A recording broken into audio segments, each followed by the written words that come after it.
Hello mga kapatid, tara, gawa tayo ng leche flan. Ito po ay ating mga kakailanganin. Sa mainit na kawali, maglagay ng asukal. Hintayin lang po natin mag-caramelize. Haluin hanggang matunaw ang asukal.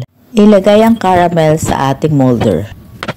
Itabi muna, palamigin, gawa na po tayo ng flan mixture. Sa isang lagyan, ilagay ang itlog, evaporated milk, condensed milk, vanilla at cornstarch. Haluin ng maigi. Gamitan ng salaan para masiguro natin wala nang matirang buo-buo. Maglagay ng tubig sa kaldero. Haluin. Kailangan po mahinang apoy Unti po natin ibuhos yung ating pan mixture. Continue yung halo. Pinutuin lang po natin ng 10 minutes o hanggang lumapot. Ito pala. Ayan, pwede na po yan. Ngayon, pwede na po natin ilagay sa ating hulmahan yung ating flan molder. Ayan. Hindi po natin siya pupunuin. Dalam pa natin. Ayan. Habang mainit, mas maganda. Para mag-melt po yung ating caramel.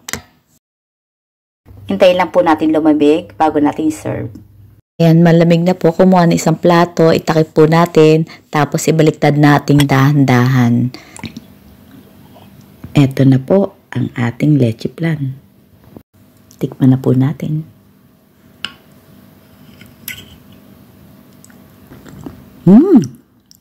Grabe. Super soft.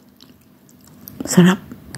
Kung nagustuhan niyo po ang video ito, please comment down below at paki-likes na po. Hanggang sa muli, ito po si Mother Dear Eva, nagsasabing thank you and take care.